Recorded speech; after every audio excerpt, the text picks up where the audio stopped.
जय हिंद दोस्तों, आज साइंस से संबंधित कुछ सुपरहिट प्रश्न को देखेंगे जो सीधे तौर पर प्रतियोगी परीक्षाओं में पूछे जाते हैं। यहाँ वही सब क्वेश्चन को लिया गया है जो कहीं ना कहीं किसी न किसी प्रतियोगी परीक्षाओं में पूछे गए हैं। तो हो सके तो आप लोग पेन पेपर सब कुछ लेकर बैठिएगा और साथ में लिखते भी चलिएगा, क्योंकि यहाँ जितना भी बताया गया है वो बहुत इंपॉर्टेंट है। सीधे तौर पर आपको देखने को यहाँ मिल जाएगा। कोई भी एग्ज़ाम अगर देते हैं, अगर उसमें साइंस का क्वेश्चन पूछा जाता है तो यहाँ से बहुत अच्छा क्वेश्चन देखने को मिलेगा। आपके लिए ये बहुत अच्छा से सजा कर लिखा गया है। अगर अच्छा लगे तो वीडियो लाइक ज़रूर कर दीजिएगा, क्योंकि आप लोग का लाइक और आप लोग अगर सब्सक्राइब करते हैं तो ये प्यार दिखता है और इसीलिए हम लोग इतना मेहनत करते हैं। ठीक है, तो थोड़ा सा आप लोग अपना प्यार सपोर्ट बनाइएगा, क्योंकि आप ही लोग का प्यार सपोर्ट से ये चैनल चल रहा है। ठीक है, तो ये सब चीज़ें जो हम लिखने का प्रयास यहाँ किए हैं तो वो सब कहीं ना कहीं पूछा गया है। तो इसको शुरू से देखते हैं। जितना भी क्वेश्चन होगा वन लाइनर फॉर्मेट में होगा। एक्स्ट्रा फैक्ट उसमें दिया गया है जो आप लोग हो सके तो लिख लीजिएगा। नीचे टेलीग्राम का लिंक दिया हुआ है, मतलब डिस्क्रिप्शन में देखेंगे तो सबसे ऊपर में ही टेलीग्राम का लिंक होगा, वहां से आप इसका PDF जो है प्राप्त कर सकते हैं। फर्स्ट क्वेश्चन देखते हैं, बहुत इंपॉर्टेंट रहेगा। मरकरी का अयस्क सिनेवार होता है। मरकरी का अयस्क सिनेवार होता है। तो कुछ खनिज और उसके प्रमुख अयस्क को देख लेते हैं। यहाँ से बहुत अच्छा क्वेश्चन देखने को मिलेगा। तो सबसे महत्वपूर्ण ये है एल्युमिनियम।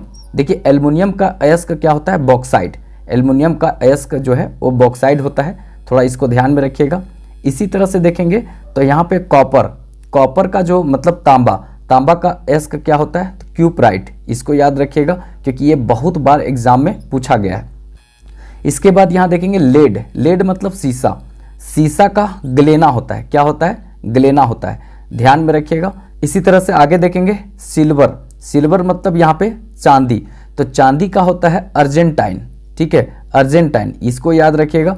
इसके बाद बहुत इंपॉर्टेंट यहाँ पर रहेगा आयरन, Fe मतलब लोहा का, मतलब मैग्नेटाइट और हेमाटाइट। ये मुख्य रूप से देखेंगे तो ये दो होता है। उसके बाद सीडेराइट भी होता है, लेकिन आपको ये दो कम से कम याद रखना है, मैग्नेटाइट और हेमाटाइट। आप लोग बताइएगा कमेंट बॉक्स में कि आयरन का जो अयस्क होता है मैग्नेटाइट, हेमाटाइट, सीडेराइट में सबसे महत्वपूर्ण कौन होता है, सबसे अच्छा कौन होता है? ये आप लोग कमेंट बॉक्स में बताइएगा। ठीक है, अब यहाँ पे मरकरी का बात आया, पारा का बात आया। तो पारा जो है एक प्रकार का धातु है, ये तरल अवस्था में होता है और रूम टेम्परेचर पर ये क्या होता है? तो याद रखिएगा ये तरल अवस्था में होता है। तो बहुत अच्छा यहाँ से क्वेश्चन पूछा जा सकता है। नेक्स्ट क्वेश्चन देखते हैं, बहुत इंपॉर्टेंट रहेगा। तांबा प्लस जिंक से पीतल का निर्माण होता है। तांबा प्लस जिंक से पीतल का निर्माण होता है। देखिए, पिताजी। ठीक है, पिताजी। तो इस तरह से याद रखिएगा, पीतल जो है उसका निर्माण कैसे होता है? तो पीतल का निर्माण तांबा प्लस जिंक से होता है। इसी तरह आगे देखते हैं, बहुत इंपॉर्टेंट रहेगा। लोहा प्लस कार्बन से स्टील का निर्माण होता है। लोहा प्लस कार्बन से स्टील का निर्माण होता है। इसी तरह से आगे देखते हैं, बहुत इंपॉर्टेंट रहेगा शीशा, लेड। ठीक है, उसके बाद टीन से टाका मतलब सोल्डर का निर्माण होता है। तो याद रखिएगा, बहुत इंपॉर्टेंट यहाँ पर रहेगा। तांबा प्लस निकेल प्लस जिंक से हम जर्मन सिल्वर बनाते हैं। जर्मन सिल्वर का निर्माण कैसे होता है? तो तांबा, उसके बाद निकेल और जिंक से इसका निर्माण हो जर्मन सिल्वर का। याद रखिएगा, बहुत इंपॉर्टेंट रहेगा। जर्मन सिल्वर में यहाँ पर सिल्वर नहीं होता है, सिल्वर नहीं होता है। याद रखिएगा, जर्मन सिल्वर में सिल्वर नहीं होता है। क्या होता है? तो तांबा होता है, निकेल होता है, जिंक होता है। यहाँ से क्वेश्चन बहुत बार पूछा है कि निम्न में से जर्मन सिल्वर में क्या नहीं होता है, और सिल्वर दिया रहता है। लोग सोचता है कि सिल्वर है तो सिल्वर होगा, लेकिन सिल्वर यहाँ नहीं होता है। नेक्स्ट और बहुत इंपॉर्टेंट देख लेते हैं, यहाँ पे लोहा, निकेल, क्रोमियम और कार्बन को अगर मिलाते हैं तो स्टेनलेस स्टील बनता है। स्टेनलेस स्टील का निर्माण कैसे होता है? तो लोहा, निकेल, क्रोमियम और कार्बन से होता है। यहाँ पर क्वेश्चन इस तरह से पूछता है कि स्टेनलेस स्टील में निम्न में से कौन नहीं शामिल होता है? तो क्रोमियम नहीं दिया रहता है। इस तरह से कभी कभी निकेल गायब कर देता है। तो याद रखिएगा, स्टेनलेस स्टील में लोहा होता है, निकेल होता है, क्रोमियम होता है और कार्बन होता है, तभी क्या बनता है? स्टेनलेस स्टील बनता है। जैसे हम लोग बर्तन रखते हैं ना, चक्कू उक्कू घर में, तो वो सब स्टेनलेस स्टील का होता है। तो ध्यान में रखिएगा, अच्छा क्वेश्चन पूछा जा सकता है। और ये नेक्स्ट बहुत इंपॉर्टेंट है, तांबा और टीन से, तांबा और टीन से कांसा का निर्माण होता है। कांसा का निर्माण यहाँ पर तांबा और टीन से होता है, याद रखिएगा। मतलब सबसे पहले जो है तांबा मिला था, यहाँ पे तांबा मिला था, और तांबा के बाद जो है ना सबसे पहला जो एलॉयड है, मतलब एक प्रकार से धातु बनाया गया था, मिश्र धातु, तो वो बनाया गया था कांसा। ठीक है, कांसा। कांस्ययुगीन सभ्यता किसको बोलते हैं आप लोग बताइएगा, कांस्ययुगीन सभ्यता किसको बोलते हैं, कमेंट बॉक्स में बताइएगा। तो सबसे पहला जो धातु प्रयोग हुआ था तांबा था, और तांबा के बाद जो है वो कांसा ही बनाया गया था। तो याद रखिएगा, बहुत इंपॉर्टेंट यहाँ से क्वेश्चन पूछा जा सकता है। नेक्स्ट क्वेश्चन देखते हैं, बहुत इंपॉर्टेंट रहेगा। मस्तिष्क का सेरिब्रम भाग शरीर को संतुलन बनाए रखने का कार्य करता है। मस्तिष्क का सेरिब्रम भाग जो है वो शरीर को संतुलन बनाए रखने का कार्य करता है। तो इसको थोड़ा सा ध्यान में रखेंगे और बहुत बढ़िया ये क्वेश्चन पूछा जा सकता है। तो देखिए यहाँ मस्तिष्क से संबंधित जितना भी महत्वपूर्ण बात होता है जो सीधे तौर क्वेश्चन पूछा जाता है, तो उसको हम देख लेते हैं। देखिए एक्चुअली में अगर मस्तिष्क बनाए, इस तरह से खोपड़ी बनाए, तो ये खोपड़ी का जो है ना, ये पूरा जो आगे वाला पार्ट होता है वो 80% के लगभग में आगे वाला बड़ा सा पार्ट होता है। ठीक है, ये 80% भाग होता है खोपड़ी। उसके बाद बीच में होता है मिड ब्रेन यहाँ पर। ठीक है, तो ये पार्ट होता है, और सबसे जो मतलब अंदर में यहाँ पर पीछे साइड में होता है ये पश्च मस्तिष्क होता है, मतलब पूरी तरीका से जिसको छोटा दिमाग यहाँ पर कहते हैं। तो ये इंपॉर्टेंट होता है बड़ा सा मस्तिष्क में। तो ये 3 भाग में जो बढ़ता है ना, हम इसको डिटेल से थोड़ा सा देख लेते हैं, बहुत इंपॉर्टेंट रहेगा। जैसे अग्र मस्तिष्क, अग्र मस्तिष्क जो है फोर ब्रेन यहाँ पर देखेंगे, तो इसमें क्या इंपॉर्टेंट है उसको समझ लेते हैं। ब्रेन नहीं, ब्रेन। ठीक है, बहुत सारा इंपॉर्टेंट यहाँ पर रहेगा। देखिए सबसे पहले यहाँ पर एक बात बता देते हैं कि जो मेल कैंडिडेट है ना, उसका दिमाग का वजन जो है लगभग 1400 ग्राम का होता है, और फीमेल कैंडिडेट का दिमाग का वजन 1350 ग्राम का होता है।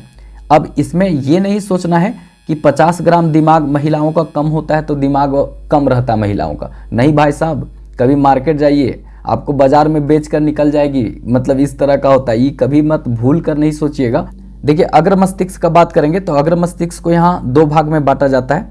एक यहाँ पर थैलमस पार्ट हो गया और एक हाइपोथैलेमस। ठीक है, तो थैलमस पार्ट क्या करता है, तो ये ठंडा, गर्मी, दुख, दर्द, ये सब की अनुभूति करवाता है, मतलब ये सब की पहचान कराता है।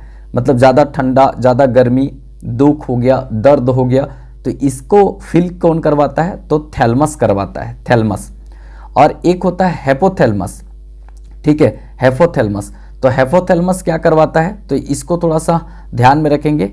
ये आपको भूख, प्यास, उसके बाद प्यार, मोहब्बत, घृणा, ये सब को फील करवाता है कौन, हाइपोथैलेमस। प्यार व्यार के लिए रिस्पॉन्सिबल कौन होता है, हाइपोथैलेमस होता है।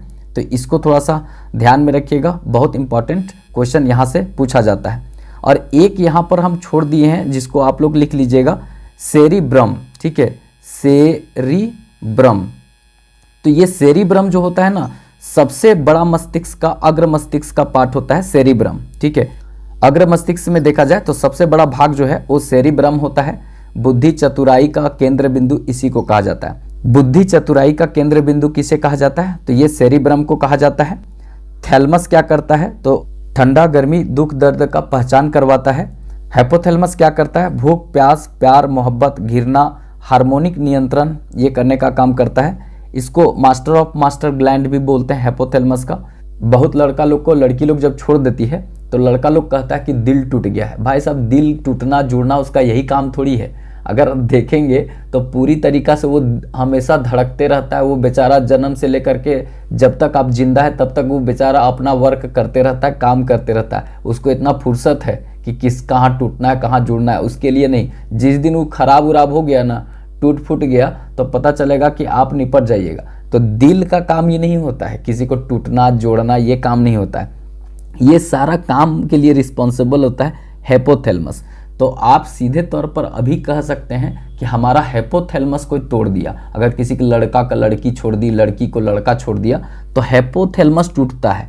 यही प्यार, मोहब्बत और घृणा सब पैदा करता है। ठीक है, मतलब कि सारा के लिए यही रिस्पॉन्सिबल होता है। दिल का क्या मतलब, बेचारा वो अपना धड़कते रहता है। अगर वो बंद हो जाएगा तो आदमी ये बंद हो जाएगा हमेशा के लिए।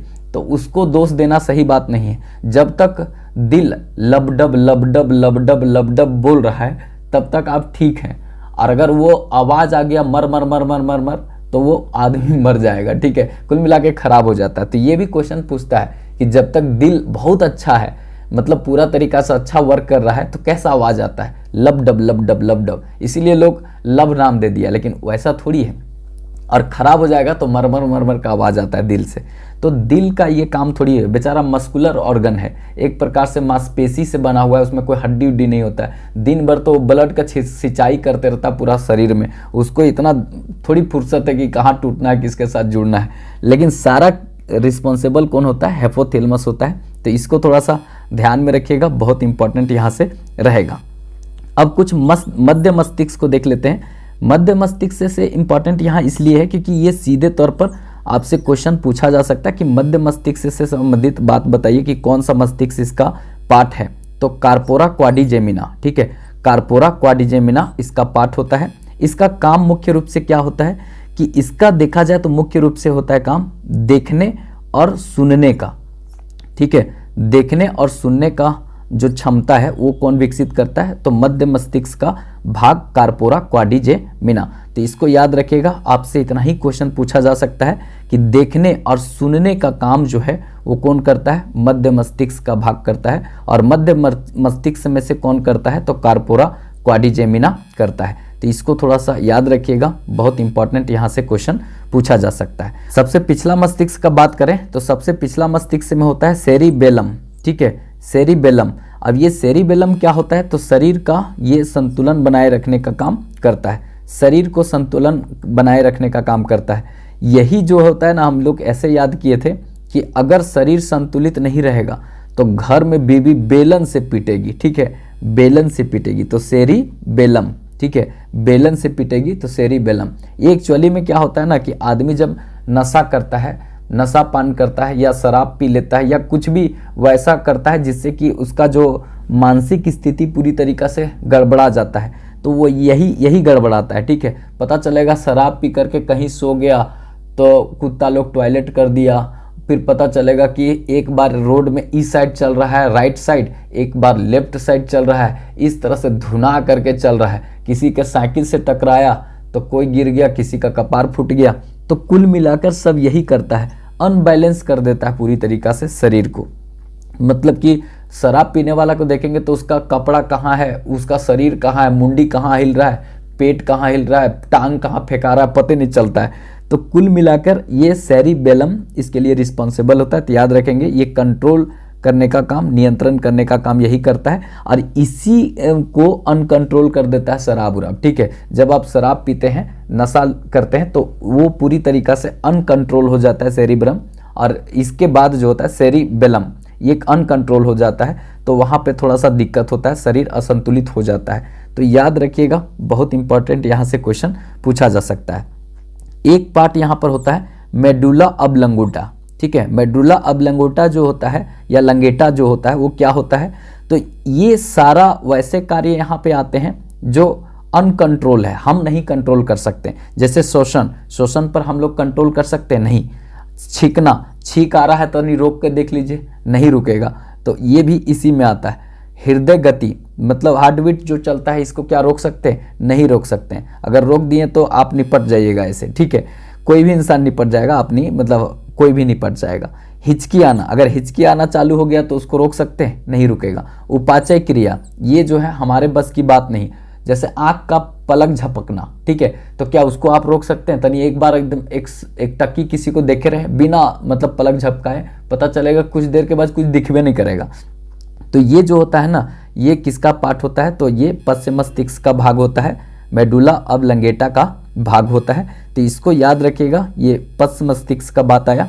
अब मस्तिष्क से संबंधित जो बात यहाँ पर इम्पॉर्टेंट क्या होता है, ये पूरा तरीका से बात अगर करें तो इसके लिए जो एक यहाँ पे दो तरीका बताते हैं, ECG, ठीक है, ये क्या होता है, इलेक्ट्रोकार्डियोग्राफ। इससे क्या होता है, तो ध्यान में रखेंगे, जो हृदय से संबंधित जो विकार होता है उसके लिए ECG टेक्निक का प्रयोग करते हैं। इलेक्ट्रोकार्डियोग्राफ, कार्डियो मतलब हार्ट होता है, तो कार्डियोग्राफ होता है, और एक होता है EEG, ठीक है, EEG, इलेक्ट्रोइंसिफिलोग्राफ, ये जो होता है ना ब्रेन हेमरेज से जो होता है उसको पता करने के लिए इसका प्रयोग होता है EEG का। तो याद रखिएगा, बहुत इंपॉर्टेंट यहाँ से क्वेश्चन बनता है। नेक्स्ट क्वेश्चन देखते हैं, बहुत इंपॉर्टेंट रहेगा। रेशम कीट पालन का अध्ययन सेरीकल्चर कहलाता है। रेशम कीट पालन का अध्ययन क्या कहलाता है? सेरीकल्चर कहलाता है। ये सीधे क्वेश्चन पूछा जाता है। तो कुछ और अध्ययन देख लेते हैं जो बहुत महत्वपूर्ण रहेगा, जैसे एपीकल्चर। एपीकल्चर जो है वो मधुमक्खी पालन से संबंधित है, तो इसको ध्यान में रखिएगा, मधुमक्खी पालन से संबंधित एपीकल्चर। इसके बाद बहुत इंपॉर्टेंट रहेगा यहाँ पे एवीकल्चर। एवीकल्चर, ठीक है, ये पक्षी पालन से संबंधित है। एवीकल्चर पक्षी पालन से संबंधित है, इसको ध्यान में रखेंगे। इसके बाद यहाँ पे है पीसी कल्चर। मछली को पीस पीस में लोग करके इसका यूज करता है, मतलब खाता है। तो पीसी कल्चर का संबंध किससे है? मछली पालन से, बहुत इंपॉर्टेंट रहेगा। इसके बाद सिल्वरी कल्चर। देखिए सिल्वी कल्चर, सिल्वी कल्चर का संबंध किससे है? वन संवर्धन से। देखिए अगर आप खतरनाक जंगल देखिएगा ना तो दिल दिमाग सब सिलसिला जाएगा कि कहीं इससे भूत न निकल के हबक ले, ठीक है। तो कुल मिलाकर सिल्वरी कल्चर जो होता है ना वो वन संवर्धन से है, वनों में वृद्धि से है, तो याद रखिएगा ऐसे। इसी तरह से आगे देखते हैं, इंपॉर्टेंट रहेगा ओलेरी कल्चर। ओलेरी कल्चर सब्जी की खेती से संबंधित है, सब्जी की कृषि से संबंधित है। देखिए ओलेरी जितना भी मतलब आपका फसल देखेंगे, नेनुआ उनवा जो होता है वो सब किस में फलता है? लायर में फलता है। लायर मतलब समझे, लत्तर में फलता है, ऐसे ऐसे लत्तर होता है, तो लत्तर में फलता है। तो ओलेरी, ओलेरी अगर बात आया तो सब्जी का बात आएगा, ऐसे याद रखिएगा। ओलेरी कल्चर सब्जी की कृषि से संबंधित है, याद रखिएगा। इसके बाद नेक्स्ट और बहुत इंपॉर्टेंट है यहाँ पे हॉर्टिकल्चर। हॉर्टिकल्चर बागवानी से संबंधित है। आज के बच्चों को बोलिए जो पढ़े लिखे हैं कि आप कृषि करो, मतलब यहाँ पर बागवानी करो, तो हट कहेगा, मतलब हम नहीं करेंगे। फूल लगाओ, उसके बाद फसल उसल लगाओ, फल लगाओ, बागवानी करो, तो हट करके निकल जाएगा हॉर्टिकल्चर, याद रखिएगा। इस तरह से आगे यहाँ पर देखते हैं पोमोलॉजी। पोमोलॉजी फलों की खेती से संबंधित है, फलों की खेती से संबंधित है पोमोलॉजी। उसके बाद यहाँ पर इंपॉर्टेंट है बीटी कल्चर, ठीक है। बीटी कल्चर का संबंध किससे है? तो अंगूर से है। किससे है? तो अंगूर की खेती से है बीटी कल्चर का संबंध। बीटी मतलब कीटी, कीटी किसको कहते हैं? जो एकदम छोटा सा रहता है। तो यहाँ पे अंगूर से संबंधित है, अंगूर की खेती से संबंधित है क्या? बीटी कल्चर, याद रखेंगे। इसके बाद नेक्स्ट और बहुत इंपॉर्टेंट है एग्रोनॉमी। एग्रोनॉमी का संबंध किससे है? तो फसलों की खेती से संबंधित है। एग्रोनॉमी का संबंध किससे है? फसलों की खेती से संबंधित है, याद रखेंगे। बायोलॉजी का यहाँ पे बात आया तो इससे संबंधित इंपॉर्टेंट बात है कि बायोलॉजी के जनक अरस्तु को कहते हैं, जो सिकंदर के गुरु थे। और बायोलॉजी जो शब्द का सर्वप्रथम प्रयोग किया था लेमार्क और ट्रेविनर्स ने, ठीक है। तो इसको भी याद रखेंगे, यहाँ से क्वेश्चन सीधे तौर पर पूछा जाता है। नेक्स्ट क्वेश्चन देखते हैं, बहुत इंपॉर्टेंट रहेगा। अस्थियों का अध्ययन ऑस्टियोलॉजी कहलाता है। अस्थियों का अध्ययन ऑस्टियोलॉजी कहलाता है, बहुत इंपॉर्टेंट रहेगा, इसको थोड़ा सा ध्यान में रखिएगा। अब कुछ और अध्ययन देख लेते हैं जो सीधे तौर पर प्रतियोगी परीक्षा में पूछे जाते हैं। जैसे पूछा जाएगा यहाँ पे मनुष्य की वृद्धावस्था का अध्ययन जो है वो क्या कहलाता है? तो ये जेरंटोलॉजी कहलाता है।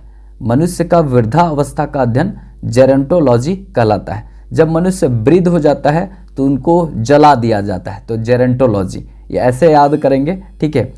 इसके बाद नेक्स्ट है मृदा का अध्ययन क्या कहलाता है? तो पैडोलॉजी कहलाता है। मृदा का अध्ययन पैडोलॉजी कहलाता है। आप लोग बताइएगा पैडोगॉगी किसको कहते हैं? पैडोगॉगी किसको कहते हैं? ये पैडोलॉजी है, हम पूछ रहे हैं पैडोगॉगी। पैडोगॉगी किसको कहते हैं, मतलब किसका अध्ययन को कहते हैं? नेक्स्ट और बहुत इंपॉर्टेंट है यहाँ पे पादपों का अध्ययन जो है वो बॉटनी कहलाता है। पादपों का अध्ययन बॉटनी कहलाता है। थियोफ्रास्टिस इसके जनक थे, याद रखिएगा।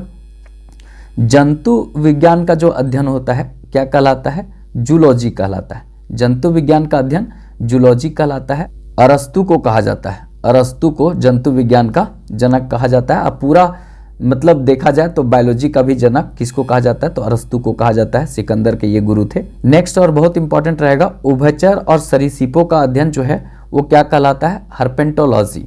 हर्पेंटोलॉजी किसका अध्ययन कहलाता है? तो सरीसृपों और उभयचर। उभयचर का मतलब है जो स्थल में भी रहता है और पानी में भी रहता है।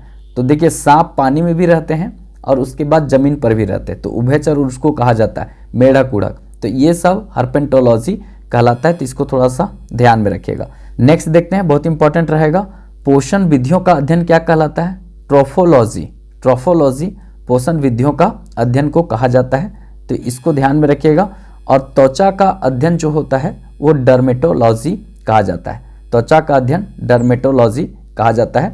त्वचा में जो है ना मेलेनिन प्रोटीन बनता है, एक प्रोटीन है मेलेनिन प्रोटीन, त्वचा में ही बनता है, जिसके कारण लोग काला हो जाता है। ठीक है, मेलेनिन प्रोटीन जितना ज़्यादा बनेगा ना लोग उतना ज़्यादा काला हो जाता है। जैसे किसी किसी का तिल देखेंगे रहेगा, मतलब जिसको मोल शायद भी बोलते हैं, तो वो कहीं पर एकदम पूरा चारों तरफ से वाइट है, अब बीचवा में वो एक तिल है। ठीक है, तो वो ज़्यादा मेलेनिन प्रोटीन बनने के कारण वहाँ पर हो जाता है। तो ये भी क्वेश्चन पूछता है कि मेलेनिन प्रोटीन कहाँ बनता है, तो ये त्वचा में बनता है, और ज़्यादा बनेगा तो आदमी काला हो जाता है, और कम बनेगा तो बड़ी ज़्यादा गोर हो जाएगा। ठीक है, तो कुल मिलाकर महिला लोग को देखेंगे तो पूरा स्कार्फ उसकार्फ बांध करके इसीलिए चलती है, मुंह कुछ नहीं ढकेगा। आपकी रिलेशन भी जा रही तो पता नहीं चलेगा, चश्मा उश्मा लगा लेगी और पूरा तरीका से ऐसा बाल ले रहेगी, पता ही नहीं चलेगा कि कौन है ये।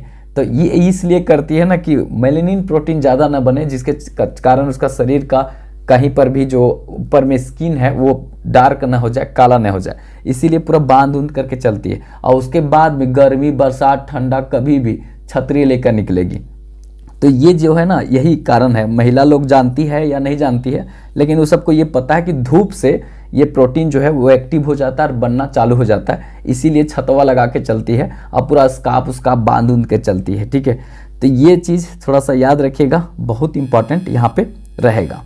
नेक्स्ट क्वेश्चन देखते हैं, बहुत इंपॉर्टेंट रहेगा, आकाश में तारे प्रकाश के अपवर्तन के कारण टिमटिमाते हुए प्रतीत होते हैं। मतलब प्रकाश के अपवर्तन के कारण आकाश में तारे टिमटिमाते हुए दिखाई देते हैं। तो देखिए अपवर्तन क्या होता है, इसको एक लाइन में अगर बोले ना तो अपवर्तन का मतलब क्या होता है? धोखा। ठीक है, देखिए अपवर्तन का मतलब क्या होता है? धोखा। सिंपल सा समझिए, जैसे कोई लड़की आपके साथ रह रही है और किसी और के साथ भी रह रही है, ठीक है, तो कुल मिलाकर वो धोखा ही दे रही है। ठीक है, तो ठीक उसी तरह से यहाँ देखा जाए तो अपवर्तन जो है ना उसका मतलब ही वही होता है, धोखा। जहाँ पर वो है वहाँ वो नहीं दिखेगा, तो उसी को अपवर्तन मतलब उसी को धोखा कहा जाता है। जैसे अगर आप देखेंगे तो पानी में आप डाल दीजिए किसको, तो पानी में अगर आप डाल दीजिए इस तरह से रड को, तो ये टेढ़ा दिखेगा, मुड़ा हुआ दिखेगा। तो वास्तव में वो मुड़ा हुआ नहीं है, लेकिन मुड़ा हुआ दिख रहा है। तो ये किसके कारण? अपवर्तन के कारण। जहाँ धोखा का बात आए ना तो उसको हम क्या बोलेंगे, तो वो अपवर्तन का ही बात कर रहा होगा। जहाँ पर भी धोखा, जैसे बोलेगा कि सिक्का अगर पानी में डाल दिए हैं तो वो अपनी वास्तविक स्थिति से उठा हुआ दिख रहा है, तो अपनी वास्तविक स्थिति से उठा हुआ दिखने का मतलब है कि धोखा। तो धोखा कहाँ होगा? अपवर्तन के कारण। ठीक है, अगर आपसे ये पूछा जाएगा छड़ी मुड़ा हुआ दिख रहा है, रियल में मुड़ा हुआ नहीं है लेकिन दिख रहा है मुड़ा हुआ, तो ये धोखा का बात है, तो ये होगा अपवर्तन। अगर सूर्य का अपने वास्तविक स्थिति से उठा हुआ दिखेगा, जैसे सूर्य यहाँ है, अब बोल रहा है कि थोड़ा अपने वास्तविक स्थिति से उठा हुआ दिख रहा है, तो ये भी अपवर्तन के कारण होता है। ठीक है, ये बहुत इंपॉर्टेंट रहेगा, ये सब थोड़ा सा ध्यान में रखिएगा। यहाँ लिख भी दिए हैं, पानी में जो सिक्का है अपने वास्तविक स्थिति से उठा हुआ रहता है, तो ये भी इसी में जाएगा। और छड़ी जो है मुड़ा हुआ दिखाई देता है, तो वो भी ये इसी के कारण होता है, तो थोड़ा इसको ध्यान में रखेंगे। अब बहुत इंपॉर्टेंट है यहाँ पे परिकिरणन। परिकिरणन में रंग का बात होता है, किसका बात होता है? रंग का। जैसे यहाँ पर है सूर्योदय के समय, सूर्यास्त के समय सूर्य का जो रंग है वो लाल दिखता है, तो लाल दिखता है किसके कारण? तो ये परिकिरणन के कारण दिखता है। ठीक है, इसी तरह से आपसे पूछेगा आकाश का जो रंग है नीला दिखाई देता है, तो किसके कारण? परिकिरणन के कारण।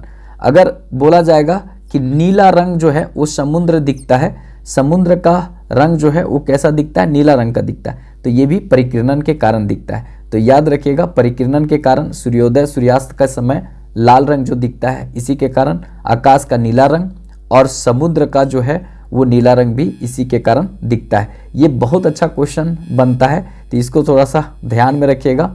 इंपॉर्टेंट यहाँ पर है वर्ण विक्षेपण, मतलब कि प्रकाश का फैलाव। देखिए यहाँ पर हम श्वेत प्रकाश अगर गुजारते हैं, ये मान लेते हैं सन है, तो ये सन है और श्वेत प्रकाश यहाँ से गुजारते हैं, तो यहाँ पर सबसे पहले ये रेड हो गया, इसके बाद ये नारंगी, यहाँ पर पीला, उसके बाद हरा, यहाँ पर देखेंगे तो ब्लू, जामुनी और बैगनी, ये 7 रंगों में बट जाता है।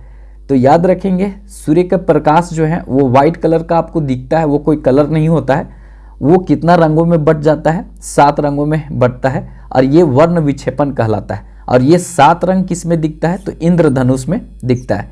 इंद्रधनुष में 7 रंग आपको देखने को मिल जाएगा। तो क्वेश्चन यही पूछता है कि वर्ण विक्षेपण का उदाहरण क्या है, तो ये आपको यहाँ पर देखने को मिलेगा इंद्रधनुष। और इंद्रधनुष हमेशा जो है ना सूर्य जहाँ होता है उसके अगेंस्ट में, मतलब विपरीत में बनता है। जैसे अगर पूरब में सूर्य है और बारिश हो रहा है तो पश्चिम में बनेगा ये रेनबो। उसके बाद अगर पश्चिम में सूर्य दिख रहा था और वो बारिश हो गया तो पूरब में बनेगा। तो इसको भी थोड़ा ध्यान में रखेंगे।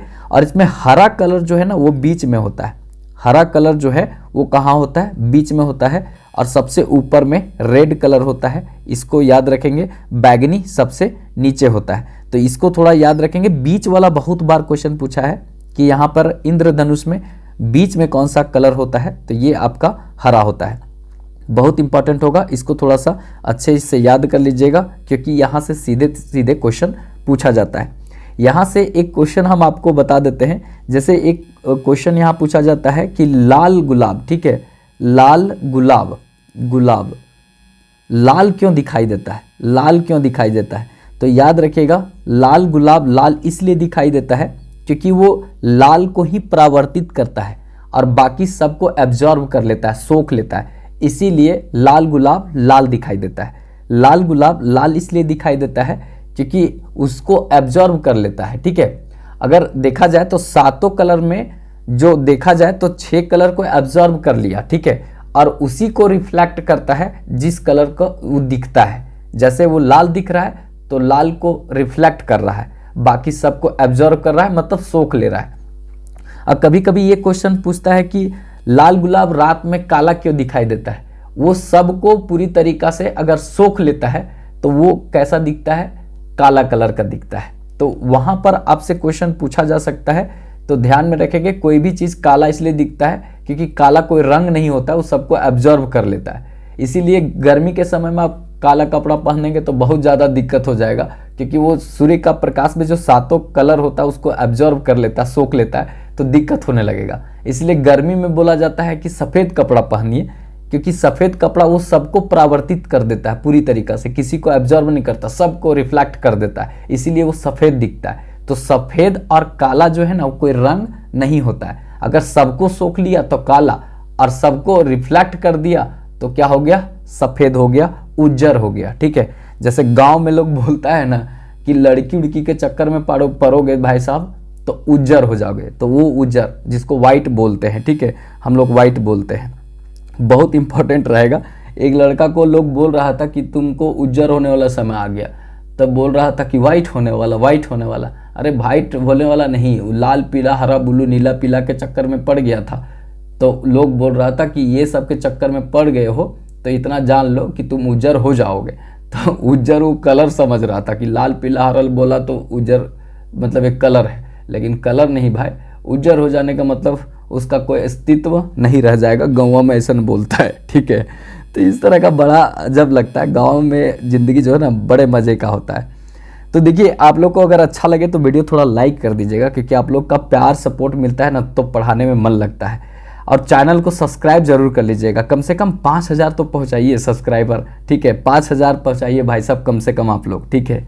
नेक्स्ट देख लेते हैं, बहुत इंपॉर्टेंट रहेगा, पूर्ण आंतरिक परावर्तन। यहाँ से क्वेश्चन सीधे पूछा जाता है, पूर्ण आंतरिक परावर्तन। इसमें इंपॉर्टेंट क्या रहेगा, ऑप्टिकल फाइबर, ऑप्टिकल फाइबर इसी का उदाहरण है। उसके बाद मृगमरीचिका, मृगमरीचिका देखिए जैसे इसका नाम क्यों पड़ा है क्योंकि हिरन जो है ना वो पानी के तलाश में इधर उधर भटकते रहती है।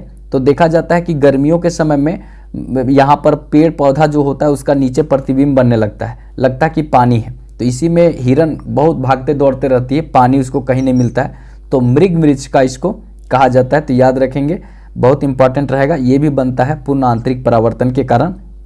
और यहाँ पर हीरा, ठीक है, हीरा का चमकना ये भी इसी का मतलब इम्पॉर्टेंट उदाहरण है। और टूटा हुआ जो ग्लास होता है, शीशा, जैसे गाड़ी उड़ी का शीशा अगर टूट जाता है रोड में देखेंगे तो कटिंग मिश्री टाइप का बिखरा हुआ रहेगा, तो पता चलेगा कि वहाँ पर बहुत ज़्यादा लाइट दिखने को मिलता है।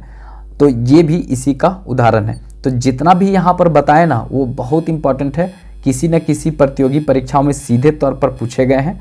अगर वीडियो अच्छा लग रहा हो तो कमेंट करके ये ज़रूर बताइएगा कि ये वीडियो हम लोग को अच्छा लगा, ये सीरीज कंटिन्यू चलना चाहिए, तो हम इसको आगे बढ़ाएंगे। लेकिन कमेंट से ज़्यादा इंपॉर्टेंट है लाइक।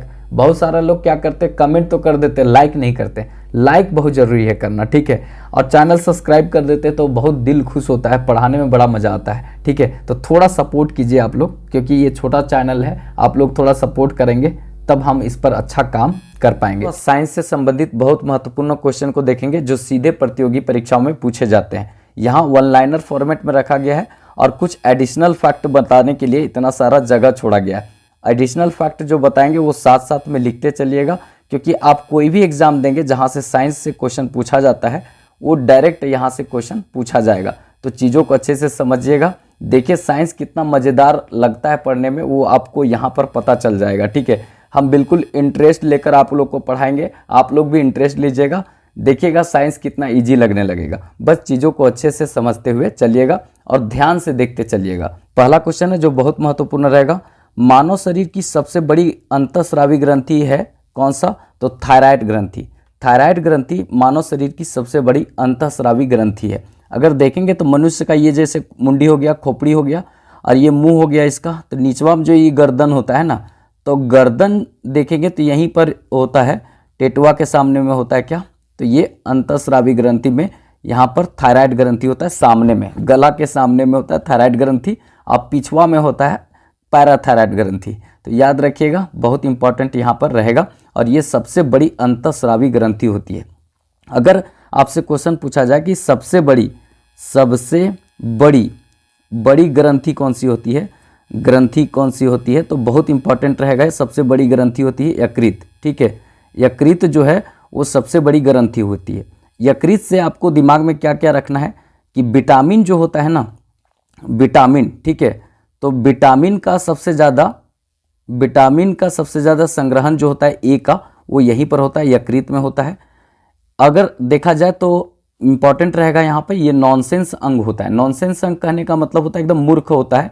अगर आप विष पीते हैं, जहर पीते हैं तो यही सोखती है। महिला लोग अपने हस्बैंड का खून पीती है तो यही सोखता है। उसके बाद अगर देखा जाए तो विटामिन ए का संग्रहण होता है, और सबसे इजी से डोनेट किया जाने वाला अंग यही है। अगर देखा जाए तो जो भी आदमी शराब पीता है और पूरा तरीका से नशा करता है तो उसको सबसे ज़्यादा पहले कौन सा खराब होता है, तो यकृत खराब होता है। नॉनसेंस अंग कहते हैं, सबसे इजी से डोनेट किया जाने वाला अंग है। ये देखा जाए तो सबसे बड़ी ग्रंथि होता है शरीर का, लेकिन सबसे बड़ा अंतःस्रावी ग्रंथि कौन सा होता है, थायराइड ग्रंथि। तो इसको याद रखेंगे, बहुत इंपॉर्टेंट रहेगा। देखिए ग्रंथि में इंपॉर्टेंट है, यहाँ पे थोड़ा सा इसको ध्यान में रखेंगे। जैसे पीयूष ग्रंथि पूछ देगा, पीयूष ग्रंथि क्या होता है, तो एक्चुअली में ये सबसे छोटी ग्रंथि होता है। पीयूष ग्रंथि खोपड़ी में होता है, ठीक है। मनुष्य को अगर बनाते हैं, देखिए इस तरह से मनुष्य है, ऐसे ऐसे करके मनुष्य बनाए, तो जो खोपड़िया है ना मनुष्य का, इस खोपड़िया में क्या होता है, तो खोपड़िया में होता है आपका पीयूष ग्रंथि। याद रखिएगा, पीयूष ग्रंथि सबसे छोटी ग्रंथि होती है, याद रखिएगा, बहुत इंपॉर्टेंट यहाँ से क्वेश्चन पूछा जा सकता है, ठीक है। उसके बाद पैराथायराइड बता दिए कि ये थायराइड के पिछवा में होता है, पैराथायराइड ग्रंथि। इसके बाद एक बहुत इंपॉर्टेंट है एडिनल ग्रंथि, एडिनल, ठीक है, एडिनल ग्रंथि। एडिनल ग्रंथि क्यों इंपॉर्टेंट है, ठीक है। एडिनल ग्रंथि जो होता है वो इंपॉर्टेंट आप लोग के लिए देखा जाए तो इसमें दो तरह का पार्ट होता है यहाँ पे। एक होता है कॉर्टेक्स, ठीक है, कॉर्टेक्स, ठीक है, और एक होता है मेडुला, ठीक है। यहाँ पर बहुत इंपॉर्टेंट रहेगा मेडुला। तो ये कॉर्टेक्स और मेडुला क्या होता है, कॉर्टेक्स जो होता है देखा जाए तो पूरी तरीका से अगर आप अच्छे से देखिएगा तो ये सेक्स हार्मोन को कंट्रोल करता है कॉर्टेक्स। और मेडुला क्या करता है, मेडुला देखिए यहाँ पर एक निकलता है एपिनेफ्रिन, ठीक है, एपिनेफ्रिन यहाँ से स्रावित होता है। तो ये क्या करता है कि दिल का धड़कन अगर एकाएक बंद हो जाता है ना, तो इकरे जगाया जाता है। जैसे जैसे किसी का दिल टूट गया तो धड़कन में बंद हो जाएगा, ठीक है। जैसे कोई लड़की किसी का तोड़ दी तो यहाँ पर धड़कन में बंद हो जाता है उसका पूरी तरीका से। तो उसको एक प्रकार से देखे होंगे कि मतलब आयरन जैसा रहता है और बोडिया में उसको चिपकाता है ऐसे ऐसे, मतलब ये फिल्म विल्म में देखने को मिलेगा, ठीक है। तो वही यहाँ पर एपिनेफ्रिन को जगाने का प्रयास किया जाता है, नहीं तो आदमी जो है निपट जाएगा अगर ये नहीं जगेगा तो। देखिए बात प्यार मोहब्बत का आया तो बहुत लोग मेरे पास मैसेज किया कि सर अब हम भी श्रद्धा को खोज रहे हैं किस फिल्म को देखकर, तो 12 फेल IPS, ठीक है, IPS। तो हम उन सब भाइयों को कहना चाहते हैं कि देखिए हम 100% श्योर हैं कि आज के समय में लड़का जो है मनोज मिल जाएगा, मनोज जो है मिल जाएगा, इसमें कोई दिक्कत नहीं है, एकदम 100% मिल जाएगा मनोज। लेकिन जीवन में हम लिख कर देते हैं 100% आज के समय में श्रद्धा नहीं मिलेगी, ठीक है। जो वो श्रद्धा फिल्म में है, ठीक है, वो श्रद्धा जीवन में लड़की में नहीं मिलेगी, ठीक है। ये लिख लीजिए, हम लड़की लोग को क्रिटिसिज्म नहीं कर रहे हैं, लेकिन याद रखिएगा 100% भाई लोग मनोज हो सकता है, लेकिन श्रद्धा आज की लड़कियां नहीं होगी। कितना मनोज रख ले रहेगी कोई पता नहीं है, ठीक है। इसलिए इस सब के चक्कर में मत रहिए, पढ़िए, ठीक है, नहीं तो पता चलेगा दिल अगर टूटा तो एपिनेफ्रिन को जगाने के लिए आयरनवा लगाना पड़ेगा बॉडिया में पूरी तरीका से, और तब जाकर के वो धड़कनवा को स्टार्ट करेगा, नहीं तो आदमी सोले रह जाएगा। ये भी इंपॉर्टेंट होता है, ये मेडुला का पार्ट होता है, समझे। और ये किस पर होता है तो एडिनल ग्रंथि से संबंधित होता है। और एक यहाँ पर बहुत इंपॉर्टेंट इसलिए होता है क्योंकि एडिनल ग्रंथि के बारे में ये पूछा जाता है, फाइट एंड फ्लाइट हार्मोन, ठीक है, लड़ो और उड़ो हार्मोन इसी को कहा जाता है। लड़ो, ठीक है, लड़ो और उड़ो हार्मोन, ठीक है, और उड़ो हार्मोन, उड़ो हार्मोन, ठीक है, लड़ो और उड़ो हार्मोन इसी को कहा जाता है, फाइट एंड फ्लाइट हार्मोन इसी को कहा जाता है, ठीक है। तो इसको याद रखिएगा, बहुत इंपॉर्टेंट यहाँ से क्वेश्चन बनेगा। एडिशनल जो फैक्ट बताएं वो सब कुछ याद रखिएगा क्योंकि सीधे एग्जाम में ये क्वेश्चन यहाँ से पूछा जाता है। नेक्स्ट क्वेश्चन देखते हैं जो बहुत महत्वपूर्ण रहेगा यहाँ से। दाद, खाज, खुजली, एथलीट फूड बीमारी कवक के कारण होता है, फंगस के कारण होता है। तो यहाँ से बहुत इंपॉर्टेंट रहेगा। तो देखिए जीवाणु, विषाणु, प्रोटोजोआ, फंगस से इस तरह के प्रश्न बहुत अधिक देखने को मिलते हैं। तो एक एक करके हम अच्छे से देख लेते हैं। जैसे अगर आपसे क्वेश्चन पूछा जाएगा कि जीवाणु से, ठीक है, जीवाणु से होने वाला रोग कौन सा रोग है जो जीवाणु से होता है, अगर ऐसा क्वेश्चन पूछा जाए तो एक दो अच्छे से याद रखिएगा। जैसे हैजा जीवाणु से होता है। इसके बाद टीबी जो है जीवाणु से ही होता है, ठीक है। इसके बाद इंपॉर्टेंट रहेगा कुकुर खांसी, ठीक है, कुकुर खांसी, ये सीधे क्वेश्चन पूछता है, कुकुर खांसी जो है ये भी इंपॉर्टेंट रहेगा यहाँ पे। इसके बाद प्लेग, ठीक है, प्लेग ये भी इंपॉर्टेंट है, याद रखिएगा। उसके बाद डिप्थीरिया, ठीक है, डिप्थीरिया ये भी इंपॉर्टेंट है क्योंकि ये इसी से होता है। और इंपॉर्टेंट है टाइफाइड, ठीक है, टाइफाइड भी होता है। और एक होता है टिटनस। तो ये लिख लीजिएगा, ये जितना हम लिखा है ना सब किससे होता है तो जीवाणु से होता है। तो जीवाणु से हैजा, टीबी, कुकुर खांसी, प्लेग, डिप्थीरिया, फिर उसके बाद टाइफाइड और टेटनस, ये किससे होता है जीवाणु से होता है। इसके बाद हम देख लेते हैं, इंपॉर्टेंट रहेगा मतलब विषाणु से, ठीक है, विषाणु मतलब जो बैक्टीरिया बोलते हैं उससे, ठीक है, विषाणु से क्या होता है तो ये देख लेते हैं, इंपॉर्टेंट है यहाँ पे। एड्स विषाणु से होता है, ठीक है। उसके बाद चेचक ये भी विषाणु से होता है। उसके बाद देखेंगे तो पीलिया भी विषाणु से होता है। उसके बाद पोलियो भी विषाणु से होता है, पोलियो भी विषाणु से होता है। उसके बाद डेंगू जो है ये भी विषाणु से होता है, डेंगू विषाणु से होता है। तो इसको सीधा याद रखिएगा क्योंकि ये भी क्वेश्चन पूछा जा सकता है।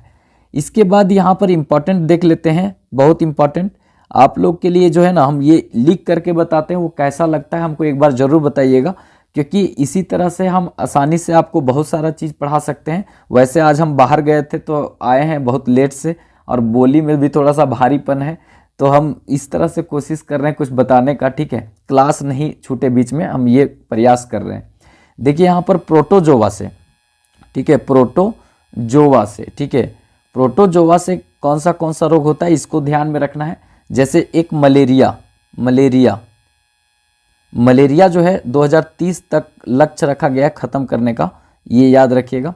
और एड्स भी जो है वो 2030 तक ख़त्म करने का लक्ष्य रखा गया है, तो इसको याद रखिएगा। इसके बाद सोने की बीमारी, सीसी मक्खी जब काट लेती है आदमी को ना, तो आदमी सुतले रह जाता है, ठीक है, सोने की बीमारी। स्वीट पॉइजन किसको कहा जाता है, तो याद रखिएगा, मतलब स्वीट पॉइजन कहा जाता है कार्बन मोनोऑक्साइड को, ठीक है, तो ये भी याद रखिएगा, सोने की बीमारी। स्वीट पॉइजन में क्या होता है, आदमी जैसे कार्बन मोनोऑक्साइड लिया तो हेमोग्लोबिन के साथ कार्बन मोनोऑक्साइड बड़ी जल्दी मिल जाता है, और उसके बाद जो होता है आदमी को धीरे धीरे नींद आता है, फिर नींद के बाद आदमी सुतले रह जाता है। उसके बाद यहाँ पर है मतलब पायरिया बीमारी, मसूड़े उसूड़े से खून आने वाला बीमारी होता है। और यहाँ पर होता है मतलब बहुत इंपॉर्टेंट रहेगा, बस इतना ही याद रखिएगा, सोने की बीमारी हो गया, उसके बाद पायरिया हो गया और मलेरिया, ये इंपॉर्टेंट होगा। और बाकी तो हम फंगस वाला बता ही दिए, जो कवक से होता है, दाद, खाज, खुजली, एटलीस्ट फूड, फिर गंजापन, ये सब जो है किससे होता है, तो ये कवक से होता है। तो ये सब जो लिखे ना बहुत महत्वपूर्ण है, एक बार चीज़ों को अच्छे से समझ लीजिएगा, लिख लीजिएगा, आपको सीधे ये क्वेश्चन देखने को मिलेगा।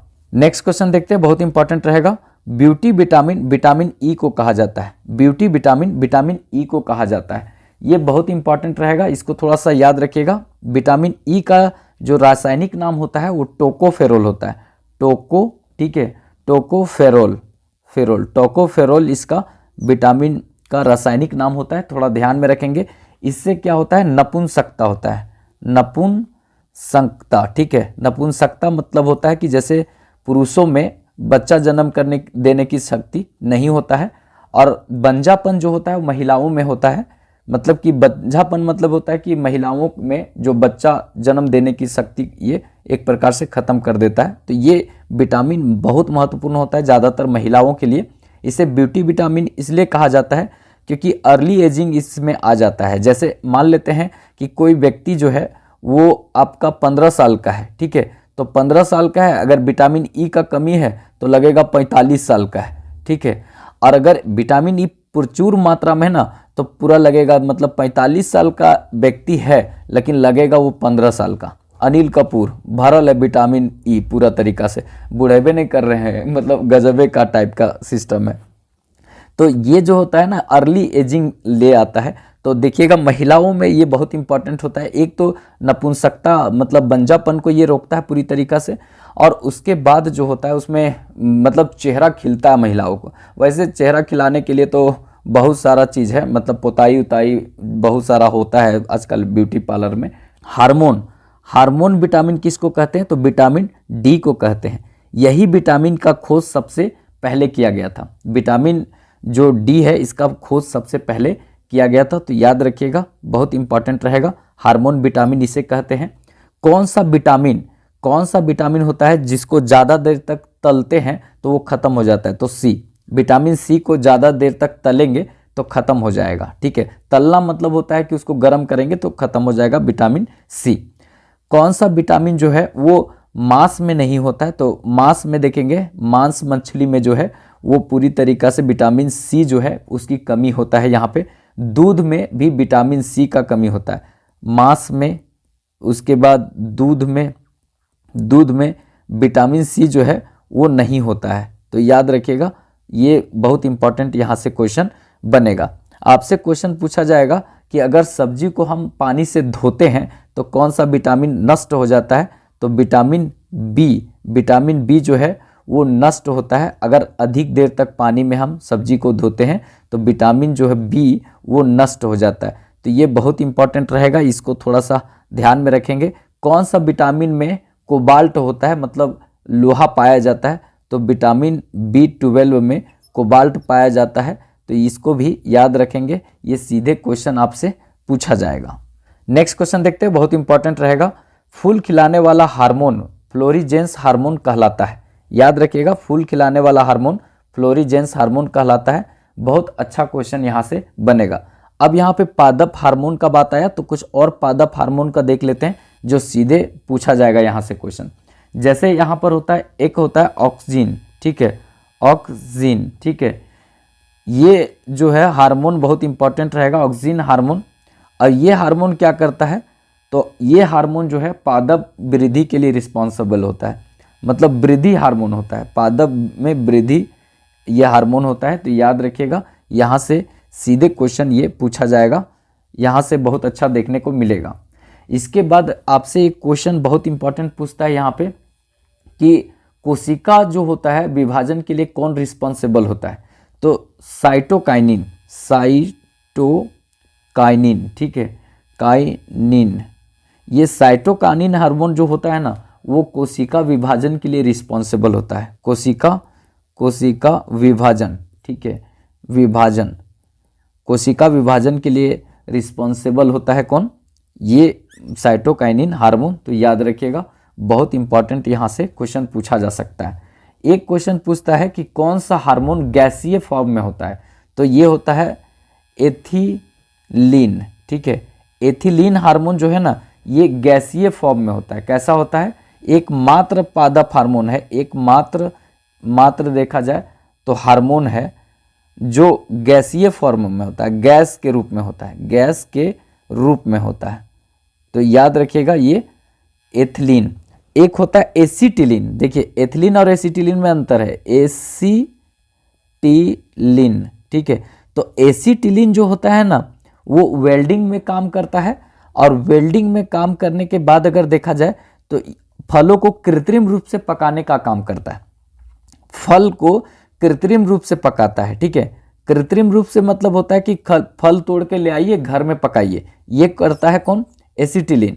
और एथिलीन जो है ना, फल को नेचुरल रूप से पकाता है, ठीक है। नेचुरल रूप से पकाना मतलब होता है कि पेड़ में ही पकाता है, फलों को पकाने का काम करता है, पकाने का काम करता है कौन, तो ये एथिलीन हार्मोन, ठीक है। और एसिटिलीन भी फल को पकाता है, लेकिन कृत्रिम रूप से पकाता है, कृत्रिम, ठीक है, कृत्रिम रूप से पकाता है ये। तो याद रखिएगा, बहुत इंपॉर्टेंट रहेगा। और वेल्डिंग में भी काम करता है कौन, एसिटिलीन। और एथिलीन जो है नेचुरल रूप से पकाता है, मतलब जो पेड़ में आम पकता है वो पूरा तरीका से नेचुरल होता है एथिलीन के द्वारा। और एसिटिलीन के द्वारा अगर पकाइएगा तो घर में रख करके पकाता है कच्चा अम्बा को, ठीक है। तो इसको थोड़ा सा याद रखिएगा, बहुत इंपॉर्टेंट यहाँ से क्वेश्चन देखने को मिलेगा। और ये सीधा क्वेश्चन आपको कहीं ना कहीं छपेगा, जितना भी हम एडिशनल बताते हैं। अगर इस तरह का फॉर्मेट आप लोग को पसंद होगा तो हम और बहुत सारा एक्स्ट्रा बताएंगे, लेकिन आप लोग कमेंट करके इसके बारे में बता दीजिएगा कि कैसा लगा, नहीं लगा, ठीक है। नेक्स्ट देखते हैं, बहुत इंपॉर्टेंट रहेगा। इरगोट रोग बाजरा से संबंधित है, इरगोट रोग बाजरा से संबंधित है। सबसे ज़्यादा पादप रोग जो है वो आपको देखने को मिलेगा यहाँ पर, किससे, तो कवक से। सबसे ज़्यादा पादप रोग किससे होता है, तो कवक से होता है। तो इसको थोड़ा ध्यान में रखिएगा, इंपॉर्टेंट रहेगा। यहाँ पर कुछ रोग देख लेते हैं जो फेमस है, ज़्यादातर पूछा जाता है। एक होता है टिक्का रोग, ठीक है। कौन सा रोग, टिक्का रोग। अब ये टिक्का रोग किस में होता है, तो मूंगफली में, मूंगफली में ये होता है टिक्का रोग। और इम्पॉर्टेंट यहाँ पर रहेगा ये कि सीधा क्वेश्चन पूछता है कि टिक्का रोग किससे संबंधित है, तो ये मूंगफली से संबंधित रोग है, मूंगफली में ये होता है, चितकबरा पत्ता में हो जाता है, ठीक है। तो याद रखिएगा। इसके बाद अगर हम नेक्स्ट बात करें तो एक होता है खैरा रोग। अब ये जो खैरा रोग है ना, वो देखेंगे तो धान में होता है, धान में होता है खैरा रोग। तो जिंक के कमी के कारण होता है, Zn, जिंक के कमी के कारण होता है खैरा रोग। तो इसको भी याद रखिएगा। इसके बाद होता है बहुत इंपॉर्टेंट यहाँ पर, जो सीधे आपसे क्वेश्चन पूछा जा सकता है यहाँ पर, ब्लैक, ठीक है, ब्लैक हार्ड रोग, ठीक है, हार्ड रोग। अब ये ब्लैक हार्ड रोग है ना, वो आलू में होता है, आलू में होता है। ब्लैक हार्ड रोग जो है वो आलू में होता है। और ये अच्छे से देखेंगे ना तो आलू में जो ये रोग होता है वो हार्ड हो जाता है। बहुत हार्ड रोग अगर आलू होगा ना तो पता चलेगा कि अब उसको काटिएगा तो बिचवा में खोखला काला कलर का निकलेगा। कुल मिलाकर ऑक्सीजन के कमी के कारण ये रोग होता है। बहुत इंपॉर्टेंट है, इसको ध्यान में रखिएगा। आलू सोलोनेसिया कुल का पौधा है। सोलोनेसिया बीमारी आलू से होता है आदमी में। अगर आप हरियर कलर का आलू खाते हैं ना, एक आलू काटिएगा तो हरा हरा आलू निकलेगा, कभी मत खाइए, मंद बुद्धि हो जाइएगा। क्योंकि आलू खाने से सोलोनेसिया बीमारी एक प्रकार से होता है जिससे आदमी मंद बुद्धि का हो जाएगा अगर ज़्यादा खाता है हरियर आलू तो, ठीक है। हरियर आलू खाने से आदमी हरियर नहीं होगा, ध्यान में रखिएगा, मतलब मंदबुद्धि हो जाएगा। तो वो वाला हरियर का आलू कभी मत खाइएगा। सोलोनेशिया कुल का पौधा होता है आलू, ये ध्यान में रखिएगा। और सोलोनेशिया एक प्रकार से मंद बुद्धि से संबंधित बीमारी है, ठीक है, बहुत इंपॉर्टेंट रहेगा, इसको थोड़ा सा ध्यान में रखिएगा। ब्लैक हार्ट रोग, इसके बाद जो है ना यहाँ पर मार्स रोग होता है, ये ध्यान में रखिएगा, बहुत इंपॉर्टेंट रहेगा। मार्स रोग, कौन सा रोग? मार्स रोग। अब ये मार्स रोग कौन सा होता है? तो मार्स रोग मटर में होता है। मार्स रोग किस में होता है? मटर में होता है। मैग्नीज की कमी के कारण होता है। किसके कमी के कारण होता है? मैग्नीज के कमी के कारण मार्स रोग होता है, तो याद रखिएगा। उसके बाद एक रोग बहुत इंपॉर्टेंट है, यहाँ पर सीधा क्वेश्चन पूछा जाता है, वाइट बंट रोग, ठीक है, वाइट बंट रोग। अब ये किससे संबंधित है?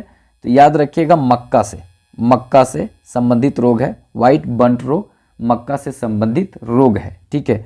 एक बहुत इंपॉर्टेंट यहाँ पे रोग पूछता है जो बार बार पूछा जाता है, येलो वेन मोजेक रोग। येलो वेन मोजेक रोग, मोजेक, ठीक है, मोजेक रोग, मौज कर दी तूने, मोजेक रोग, ठीक है। और ये भिंडी से संबंधित है। किससे संबंधित है? तो भिंडी से संबंधित रोग है, तो याद रखिएगा येलो वेन मोजेक रोग भिंडी से संबंधित है, ठीक है। सब लड़का भाई साहब यहाँ पर होता है, मौज करने की बात नहीं है, सब लड़का जो है मनोज हो सकता है, लेकिन सब लड़की जो है श्रद्धा कभी नहीं हो सकती है, याद रखिएगा, ठीक है। अगर सब लड़की श्रद्धा हो जाए, सब लड़का मनोज हो जाए, तो सबे ना IAS हो जाएगा, IPS हो जाएगा, IRS हो जाएगा, ठीक है। तो याद रखिएगा, खाली फिल्म का बात है वो, ठीक है। इंपॉर्टेंट है, आगे देखते हैं सीधा क्वेश्चन। देखिए इतना सारा जो बताए ना, बहुत सारा रोग है, जैसे ब्लैक रस्ट रोग है। ब्लैक रस्ट रोग गेहूं में होता है। वाइट रस्ट रोग सरसों में होता है। तो थोड़ा सा जगह कभी कभी हमको कम पड़ जाता है और ज़्यादा गैप लेंगे, लेकिन आप लोग बताइएगा, अच्छा लगेगा तभी हम इस सीरीज को आगे रखेंगे, क्योंकि इस तरह में हमको थोड़ा कम लिखना पड़ता है। बाकी वाला PDF जो है ना अपना टेलीग्राम में दे देंगे, नीचे देखिएगा मेरा टेलीग्राम का बना हुआ है लिंक। तो ये पूरा PDF जो लिख रहे हैं, ये सारा PDF जो है टेलीग्राम में आपको मिल जाएगा। सबसे ऊपर में डिस्क्रिप्शन में जाइएगा तो सबसे ऊपर में जो टेलीग्राम का लिंक होगा ना, उसी में ज्वाइन कर लीजिएगा। ये PDF जो है वहाँ दे देंगे, वहाँ से आप डाउनलोड करके अब देखिए, अपना बाबू सोना के भेजिए, जिसको भेजिए भेज दीजिएगा, ठीक है। और चैनल सब्सक्राइब कर लीजिएगा, क्योंकि आप लोग का यही प्यार हमको दिखता है, ठीक है। नेक्स्ट क्वेश्चन देखते हैं, बहुत इंपॉर्टेंट रहेगा। पावर ऑफ हाइड्रोजन की खोज सोरेनसन ने किया था, ठीक है। पावर ऑफ हाइड्रोजन की खोज सोरेनसन ने किया था, याद रखेंगे। पावर ऑफ हाइड्रोजन मतलब समझे pH वैल्यू हम लोग निकालते हैं ना किसी चीज़ का, तो याद रखिएगा। देखिए pH वैल्यू में सबसे पहले यहाँ पर होता है 1 2 3 4 ऐसे करके हम 14 तक जाएंगे। यहाँ पर रहेगा जैसे 1 2 3 4 5 6 7, फिर उसके बाद 8 9 10 11, फिर उसके बाद अटेगा नहीं, यहाँ पर हम सीधे लिख देते हैं 14।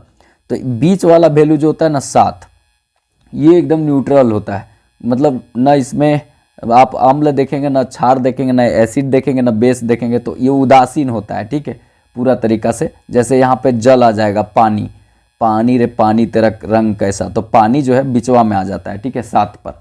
अब इधर जितना बढ़ेंगे ना, मतलब नीचे इधर देखेंगे तो 6 से 1 की ओर, मतलब इधर जाएंगे 7 से 1 की ओर अगर जाएंगे तो यहाँ पर जो होता है अम्ल, ठीक है, अम्ल जो होता है, एसिड है, वो स्ट्रांग होते जाएगा, मतलब मजबूत होते जाएगा, बढ़ता जाएगा, ठीक है। और जैसे जैसे हम 7 से आगे बढ़ेंगे और 14 की ओर जाएंगे तो ये क्षार जो है, क्षार, ठीक है, क्षार वो आपका बढ़ता जाएगा पूरी तरीक़ा से, तो इसको ध्यान में रखिएगा। वैसे हम ये डिटेल से बताने से बढ़िया है हम ये बता देते हैं कि पूरी तरीक़ा से किसका किसका क्या वैल्यू होता है, लेकिन ये भी थोड़ा सा समझना है कि जितना दूर आप मतलब आगे की ओर 7 से रहेंगे या पीछे की ओर 1 से रहेंगे, ठीक है। जैसे 7 से आप जितना दूर रहेंगे, जिधर भी रहें, तो वो उतना स्ट्रांग होगा। जैसे कि 7 से देखा जाए तो 1 दूर है यहाँ पर, और नज़दीक 7 से कौन हो जाएगा, तो यहाँ पर 3। तो सबसे स्ट्रांग बोलेगा, सबसे मजबूत अम्ल बोलेगा कि कौन सा है, तो आप बोलेंगे 1, ठीक है। इसी तरह से सबसे मजबूत अगर क्षार बोला जाए कि 14 होगा या 10 होगा तो 14 होगा। मतलब जो जितना दूर होगा 7 से वो उतना मजबूत होगा और जितना करीब होगा उतना वो कमजोर होगा। ठीक है, HCl, ठीक है, ये जो हमारे हाइड्रोक्लोरिक अम्ल जो होता है वो जो हमारे शरीर में होता है तो ये सबसे स्ट्रॉन्ग अम्ल होता है, सल्फ्यूरिक अम्ल से भी ज़्यादा स्ट्रॉन्ग होता है। ठीक है, याद रखिएगा, अम्लों का राजा सल्फ्यूरिक अम्ल को इसलिए कहते हैं क्योंकि सबसे ज़्यादा उपयोग उसी को किया जाता है, लेकिन रियल में HCl जो होता है ना, हाइड्रोक्लोरिक अम्ल, सबसे स्ट्रॉन्ग होता है और ये हमारे शरीर में होता है। ठीक है, तो इसको ध्यान में रखिएगा, पूछता है भी हमारे शरीर में कौन सा अम्ल होता है, तो हाइड्रोक्लोरिक अम्ल होता है। तो याद रखिएगा, कुछ यहाँ पर वैल्यू देख लेते हैं, जैसे कि pH वैल्यू किसका क्या है, तो जल का सबसे इंपॉर्टेंट है। तो जल का तो सब लोग जानते हैं 7 होता है, ये कोई नया चीज़ नहीं है। इसके बाद अगर दूध का क्वेश्चन कभी कभी पूछता है, दूध का pH जो वैल्यू है कितना होता है, तो 6 पॉइंट यहाँ पे देखा जाए तो 4 होता है। अगर आपसे क्वेश्चन पूछा जाएगा कि सिरका का कितना होता है, तो सिरका का 3 याद रखिएगा, इंपॉर्टेंट रहेगा। इसके बाद आंसू, ठीक है, आंसू का कितना होता है, तो आंसू का pH वैल्यू अगर देखा जाए, मतलब तो पूरी तरीक़ा से यहाँ पर अच्छा रहेगा, pH वैल्यू हम लिख देते हैं पूरा, ये 7.4 होता है।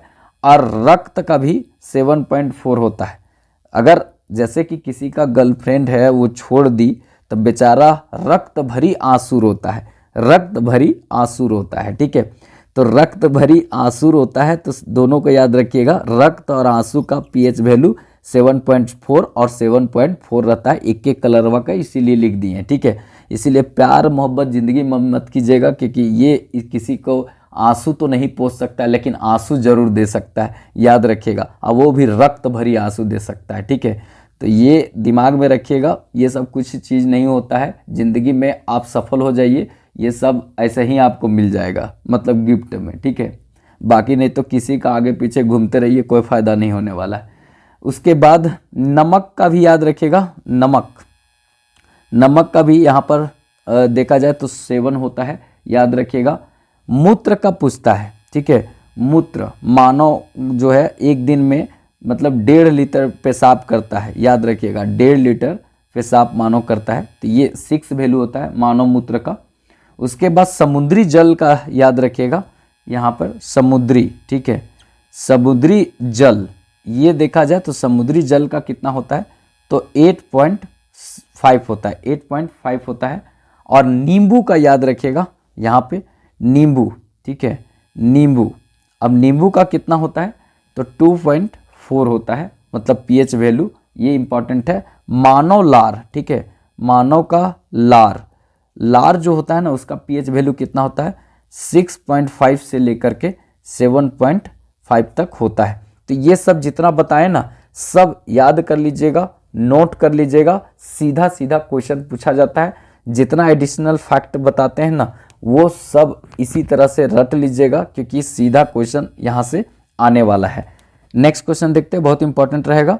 कृत्रिम वर्षा के लिए सिल्वर आयोडाइड उत्तरदायी होता है या कृत्रिम वर्षा के लिए सिल्वर आयोडाइड का प्रयोग किया जाता है, तो याद रखिएगा, बहुत अच्छा यहाँ से क्वेश्चन पूछा जा सकता है। देखिए यहाँ पे कंफ्यूजन वाला जो होता है ना, हम थोड़ा और करवा देते हैं। जैसे आपसे पूछेगा कि अगर हमको फोटोग्राफी, ठीक है, फोटोग्राफी यहाँ पर देखा जाए के लिए कौन सा यहाँ पर रिस्पॉन्सिबल होता है या किसका प्रयोग किया जाता है, तो फोटोग्राफी के लिए सिल्वर ब्रोमाइड, ठीक है, ब्रोमाइड, तो सिल्वर ब्रोमाइड का प्रयोग किया जाता है किसके लिए, तो फोटोग्राफी के लिए, याद रखिएगा, फोटोग्राफी के लिए सिल्वर ब्रोमाइड का प्रयोग किया जाता है। इसके बाद आपसे क्वेश्चन पूछा जाएगा फोटोक्रोमेटिक कांच बनाने के लिए, ठीक है, फोटोक्रोमेटिक कांच बनाने के लिए किसका प्रयोग किया जाता है, तो फोटोग्राफी कांच बनाने के लिए यहाँ पे सिल्वर क्लोराइड, ठीक है, क्लोराइड का प्रयोग किया जाता है, तो याद रखिएगा, सिल्वर क्लोराइड का प्रयोग किया जाता है। इसके बाद अगर देखा जाए तो ये इंपॉर्टेंट रहेगा कि जैसे हम यहाँ पर जो स्याही में प्रयोग करते हैं, जो इलेक्शन में हम लोग वोट देते हैं तो वहाँ पे स्याही में प्रयोग जो होता है वो क्या कहलाता है, तो वो कहलाता है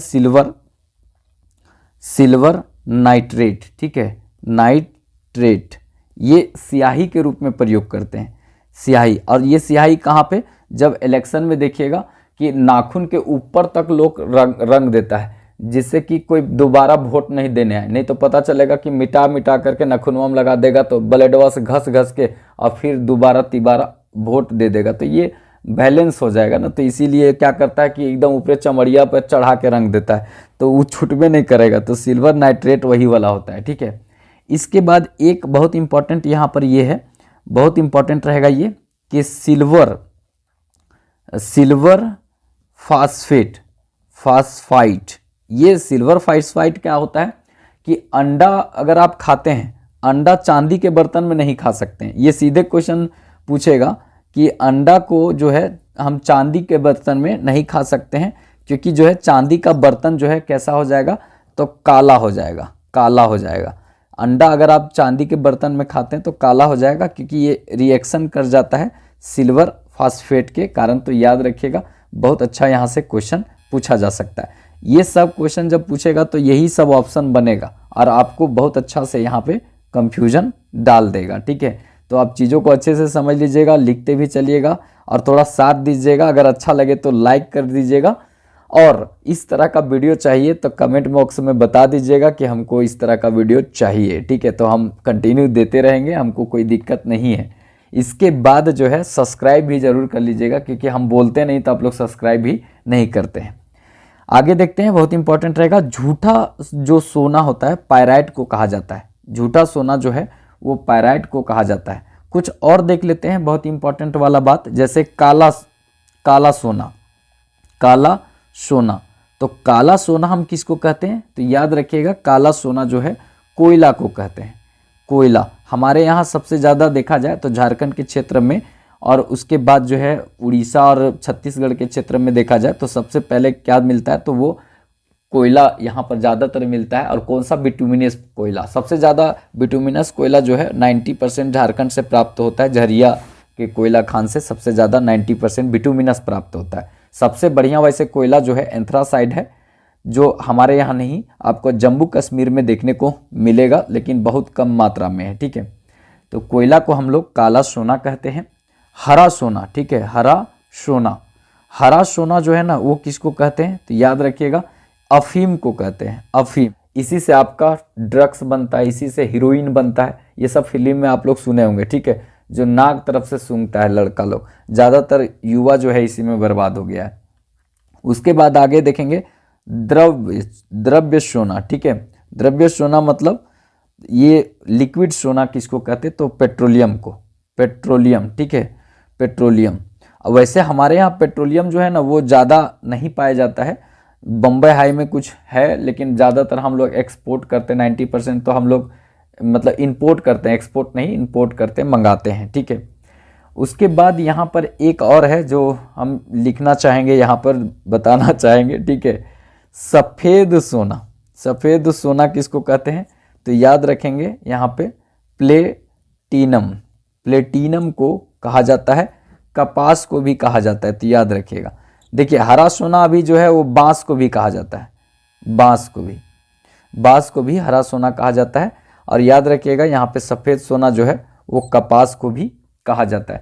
तो ये सब जो चीज़ें बताएं ना वो बहुत इंपॉर्टेंट है, चीज़ों को अच्छे से समझ लीजिएगा, क्योंकि वो सीधा जो है आपको एग्ज़ाम में देखने को मिलेगा। बस अच्छे से चीज़ों को देख लीजिएगा, क्योंकि आपका कहीं ना कहीं ये परीक्षा में काम देगा।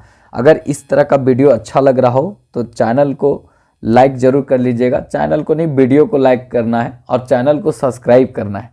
थोड़ा दोस्तों में शेयर कर दीजिएगा, क्योंकि इस तरह का वीडियो हम आप लोग के लिए लाते रहेंगे।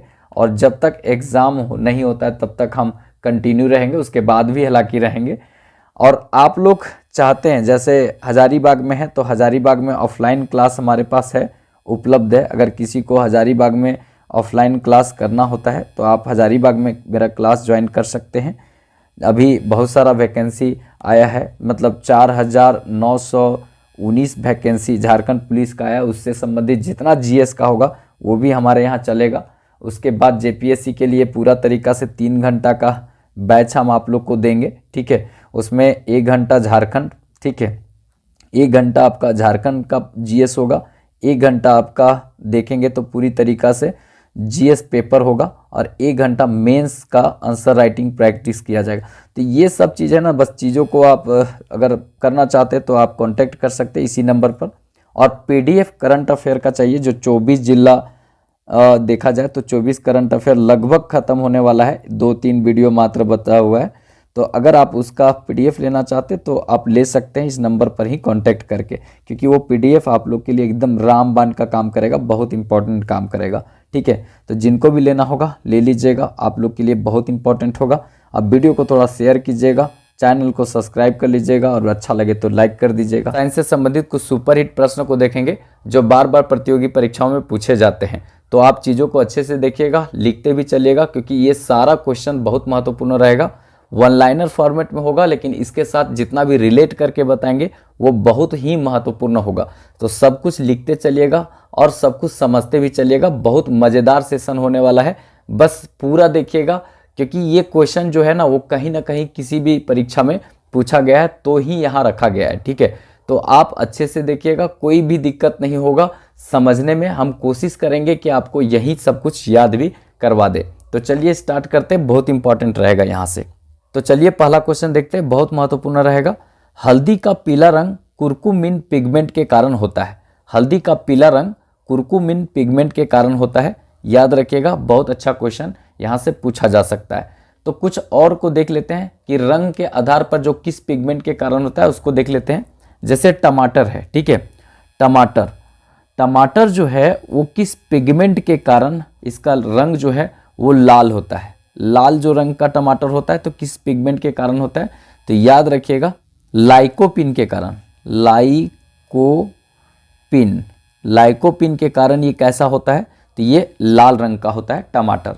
इसी तरह से अगर आपसे क्वेश्चन पूछा जाएगा यहाँ पे गाजर, ठीक है, गाजर, तो गाजर का जो नारंगी रंग होता है, ठीक है, नारंगी रंग जो गाजर का होता है वो किस पिगमेंट के कारण होता है, तो याद रखिएगा ये जो पिगमेंट होता है कैरोटीन, ठीक है, कैरोटीन पिगमेंट के कारण इसका रंग कैसा होता है, कैरोटीन पिगमेंट के कारण इसका रंग नारंगी होता है। आगे देखते हैं, बहुत इंपॉर्टेंट रहेगा, करेले का कड़वापन, करेले का कड़वापन,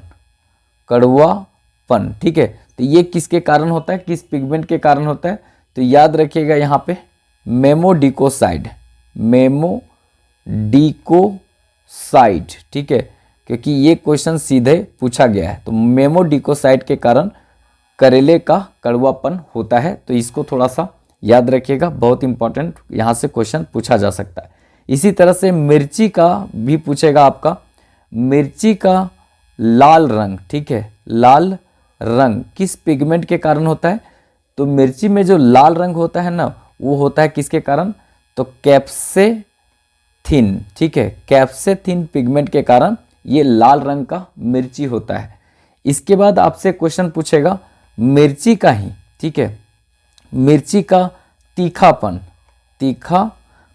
ठीक है, मिर्ची का तीखापन किसके कारण होता है, कैप्सेसिन, ठीक है, कैप्सेसिन के कारण होता है। तो इसको याद रखिएगा, बहुत इंपॉर्टेंट यहाँ से क्वेश्चन पूछा जाएगा। इसी तरह से आपसे पूछा जाएगा खीरे का कड़वापन, ठीक है, कड़वापन, तो ये खीरे का कड़वापन जो होता है वो किसके कारण होता है, तो कुकुरबिटेसिन के कारण, बिटेसिन, ठीक है, कुकुरबिटेसिन के कारण होता है। और ये बहुत महत्वपूर्ण होगा क्योंकि झारखंड में ये क्वेश्चन बहुत बार पूछा गया है, जेपीएससी में भी पूछा गया है, तो यहाँ भी पूछा जा सकता है, बहुत इंपॉर्टेंट रहेगा, इसीलिए रेड से लिख देते हैं इसमें। दूध, ठीक है, दूध का सफ़ेद रंग, ठीक है, ये दूध का जो सफ़ेद रंग होता है ना किस पिगमेंट के कारण होता है, तो केसिन। ये पूछा है क्वेश्चन, जेपीएससी पूछा था 6 में। दूध का सफ़ेद रंग जो होता है ना वो केसिन पिगमेंट के कारण होता है। इसी तरह से अगर आपसे पूछा जाए पपीता का जो पीला रंग होता है किस पिगमेंट के कारण होता है, तो याद रखिएगा केरिकाजेंथिन, ठीक है, केरिकाजेंथिन के कारण पपीते का पीला रंग होता है। नेक्स्ट क्वेश्चन देखते हैं, बहुत इंपॉर्टेंट रहेगा। जीवों का वर्गीकरण कैरोलस लिनियस ने किया था। जीवों का वर्गीकरण कैरोलस लिनियस ने किया था 1735 ईस्वी में। देखा जाए तो एक पुस्तक इन्होंने लिखा था, सिस्टेमा, ठीक है, सिस्टेमा नेचुरी, ठीक है। ये क्वेश्चन सीधे पूछा जाता है, सिस्टेमा नेचुरी किसने लिखा, तो ये पुस्तक जो है कैरोलस लिनियस ने लिखा था। बहुत इंपॉर्टेंट रहेगा। 4000 जीवों के बारे में यहाँ लिख कर बताया था, इसका वर्गीकरण के बारे में यहाँ पे बताया था, इसीलिए इसको क्या कहा जाता है, फादर ऑफ, ठीक है, फादर ऑफ, बहुत इंपॉर्टेंट रहेगा, मॉडर्न, ठीक है, टैक्सोनॉमी, टैक्सोनॉमी, ये कहा जाता है किनको, तो ये कहा जाता है कैरोलस लिनियस को। तो याद रखिएगा, बहुत इंपॉर्टेंट रहेगा। अब यहाँ पे बात आया बायोलॉजी से, तो बायोलॉजी का कुछ और महत्वपूर्ण बात देख लेते हैं, जैसे जीव विज्ञान। और जीव विज्ञान का पिता किन्हें कहा जाता है, बहुत इंपॉर्टेंट रहेगा, अरस्तु। अरस्तु को जीव विज्ञान का पिता कहा जाता है। अरस्तु को जीव विज्ञान का पिता कहा जाता है। और अरस्तु किसके गुरु थे, सिकंदर के गुरु थे। चिकित्सा विज्ञान के चिकित्सा विज्ञान के जनक किसे कहा जाता है, बहुत इंपॉर्टेंट रहेगा यहाँ पे, डॉक्टर लोग कसम खाता है, ठीक है, हिप्पोक्रेटस को चिकित्सा विज्ञान का पिता कहा जाता है। इसी तरह से अगर आपको पूछा जाएगा वनस्पति विज्ञान के पिता किन्हें कहा जाता है, तो याद रखना है थियोफ्रास्टिस, ठीक है, थियोफ्रास्टिस को वनस्पति विज्ञान का पिता कहा जाता है। न्यूटन को क्या कहा जाता है, तो ये फिजिक्स के पिता हैं, तो इनको याद रखेंगे। और रसायन विज्ञान, ठीक है, यहाँ पे इंपॉर्टेंट रहेगा रसायन विज्ञान, क्या रहेगा, रसायन विज्ञान के पिता किन्हें कहा जाता है, तो लेवोजियर को, ठीक है, लेवोजियर को रसायन विज्ञान का पिता कहा जाता है। इस क्वेश्चन देखते हैं, बहुत इंपॉर्टेंट रहेगा। राष्ट्रीय जैव विविधता प्राधिकरण का मुख्यालय चेन्नई में स्थित है। राष्ट्रीय जैव विविधता प्राधिकरण का मुख्यालय कहाँ स्थित है, चेन्नई में स्थित है। बहुत इंपॉर्टेंट रहेगा यहाँ से। अब इससे कुछ और इंपॉर्टेंट देख लेते हैं। अब यहाँ पे बात आया पर्यावरण से संबंधित, तो कुछ पर्यावरण से संबंधित महत्वपूर्ण बात देख लेते हैं। जैसे भारत में पर्यावरण, ठीक है, पर्यावरण से संबंधित जो संरक्षण अधिनियम है, संरक्षण अधिनियम कब आया था, अधिनियम, तो ये इंपॉर्टेंट रहेगा। ये अधिनियम कब आया था, तो 1986 ईस्वी में ये अधिनियम आया था। तो याद रखिएगा, पर्यावरण संरक्षण अधिनियम 1986 ईस्वी में आया था। जैव विविधता, ठीक है, जैव विविधता अधिनियम, ये भी इंपॉर्टेंट रहेगा। जैव विविधता अधिनियम ये कब का है, तो इंपॉर्टेंट रहेगा 2002 का है। जैव विविधता अधिनियम कब का है, 2002 का है। तो इसको याद रखना है, बहुत इंपॉर्टेंट रहेगा यहाँ पे। और बहुत इंपॉर्टेंट ये है कि जैव विविधता दिवस कब मनाते हैं। जैव विविधता दिवस कब मनाया जाता है, तो याद रखेंगे 22 मई को। 22 मई को पर्यावरण से संबंधित इंपॉर्टेंट डे है, याद रखेंगे। इसके बाद यहाँ पर अगर आपसे क्वेश्चन पूछा जाएगा पृथ्वी दिवस, तो पृथ्वी दिवस हम कब मनाते हैं, तो ये भी दिमाग में रखना है, 22 अप्रैल। और आपसे ये क्वेश्चन पूछा जाएगा यहाँ पे, बहुत इंपॉर्टेंट रहेगा, जल दिवस। तो जल दिवस इंपॉर्टेंट रहेगा यहाँ पे। जल दिवस कब मनाया जाता है, तो ये मनाया जाता है आपका, देखा जाए तो 22 मार्च को जल दिवस मनाया जाता है। और 5 जून को क्या मनाते हैं, आप लोग बताएंगे। 5 जून को हम क्या मनाते हैं, आप लोग बताइएगा। तो ये जितना भी हम यहाँ पे बात किए बहुत इंपॉर्टेंट है, क्योंकि सीधे क्वेश्चन यहाँ से बनता है। नेक्स्ट क्वेश्चन देखते हैं, बहुत इंपॉर्टेंट रहेगा। अंगूर और बेकिंग पाउडर में टार्ट्रिक अम्ल पाया जाता है। अंगूर और बेकिंग पाउडर में टार्ट्रिक अम्ल पाया जाता है। यहाँ से बहुत इंपॉर्टेंट क्वेश्चन पूछा जाएगा। अब यहाँ पे कुछ अम्ल को देख लेते हैं जो बहुत महत्वपूर्ण रहेगा। एसिड को कुछ देख लेते हैं, जो सीधा तर क्वेश्चन यहाँ से पूछा जाता है। देखिए सबसे इम्पॉर्टेंट यहाँ पर रहेगा फॉर्मिक अम्ल, ठीक है, फॉर्मिक अम्ल। ये फॉर्मिक जो अम्ल है वो क्या इम्पोर्टेंट रखता है उसको देख लेते हैं। जैसे ये जो है मधुमक्खी देखे होंगे, तो मधुमक्खी साथ में देखा जाए तो एक चींटी होता है, तो चींटी में भी आपको देखने को मिलेगा, मधुमक्खी में और चींटी में ये पाया जाता है कौन सा, फॉर्मिक अम्ल। बहुत जोर का जलन होता है, तो ये किसके कारण होता है, तो फॉर्मिक अम्ल के कारण होता है, तो इसको थोड़ा ध्यान में रखेंगे। नेक्स्ट देखते हैं, बहुत इंपॉर्टेंट रहेगा एसिटिक अम्ल। एसिटिक अम्ल, अब ये जो एसिटिक अम्ल होता है वो किस में होता है, तो फलों के रसों में, फलों के रसों में ये देखने को मिलेगा, फलों के रसों में एसिटिक अम्ल देखने को मिलेगा। और उसके बाद सिरका में भी होता है, ठीक है, सिरका में जो होता है वो 4 से 8% तक होता है, तो यहाँ पर भी क्वेश्चन पूछा जा सकता है, इसको भी ध्यान में रखिएगा। इसके बाद थर्ड में देखेंगे तो लैक्टिक अम्ल। लैक्टिक अम्ल जो होता है इम्पॉर्टेंट यहाँ पर होता है इसलिए क्योंकि लैक्टिक अम्ल अगर शरीर में जमता है ना, तो वहाँ पे देखा जाता है तो मांसपेशियों में थोड़ा सा दर्द होता है यहाँ पे, तो लैक्टिक अम्ल के कारण ये दर्द होता है मांसपेशियों में।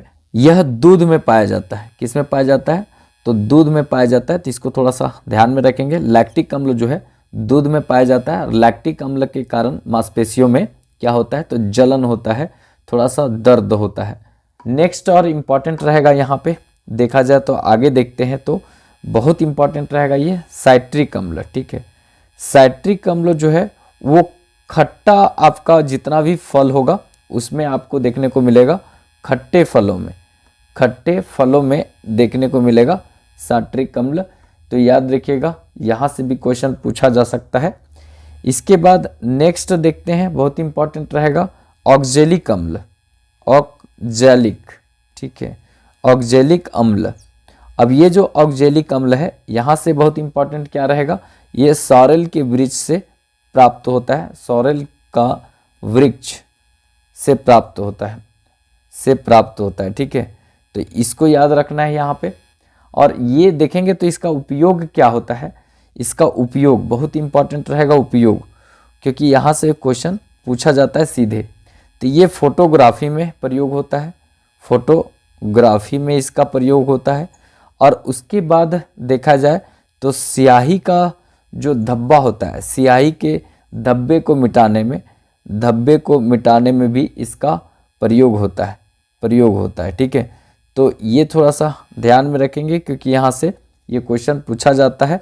और एक जो बहुत इंपॉर्टेंट रहेगा बेंजोइक, यहाँ लिख देते हैं ये बेंजोइक, बेंजोइक अम्ल जो है वो इम्पॉर्टेंट रहेगा क्योंकि ये जो बेंजोइक अम्ल है ना वो सीधा तौर पर देखा जाए तो घास, घास, पत्ते और मूत्र में ये देखने को मिलेगा बेंजोइक अम्ल। और पूरा तरीका से देखा जाए तो इसका उपयोग कहाँ किया जाता है, तो दवा बनाने में, ठीक है, दवा बनाने में। उसके बाद फल के रस को सुरक्षित रखने में, फल के रस को सुरक्षित रखने में, फूड प्रोसेसिंग में भी इसका प्रयोग किया जाता है बेंजोइक अम्ल का। तो ये जितना भी बताया ना बहुत इंपॉर्टेंट है, थोड़ा अच्छे से देख लीजिएगा।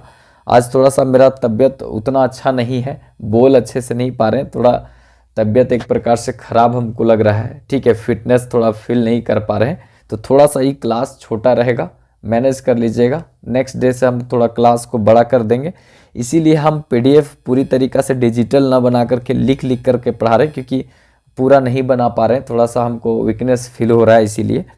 और इसके बाद हम पूरा करेंगे। तो अगर वीडियो अच्छा लगे तो थोड़ा लाइक ज़रूर कर दीजिएगा क्योंकि आप लोग का लाइक ही जो है, और आप लोग अगर सब्सक्राइब करते तो ये प्यार दिखता है जिसके कारण हम मोटिवेट होकर वीडियो बना पाते हैं। इतना थोड़ा सा तबीयत ख़राब वीकनेस टाइप का लग रहा है, उसके बाद भी हम ये किए कि नहीं कुछ ना कुछ जाना चाहिए, तो ये हम प्रयास किए हैं। बस थोड़ा आप लोग अपना प्यार बनाए रखिएगा और अपने जो दोस्तों तक थोड़ा शेयर कीजिएगा, ज़रूरतमंद लोगों तक, और अच्छा लगे तो लाइक कर दीजिएगा। तो चलिए फिर मिलेंगे नेक्स्ट वीडियो में, तब तक के लिए जय हिंद।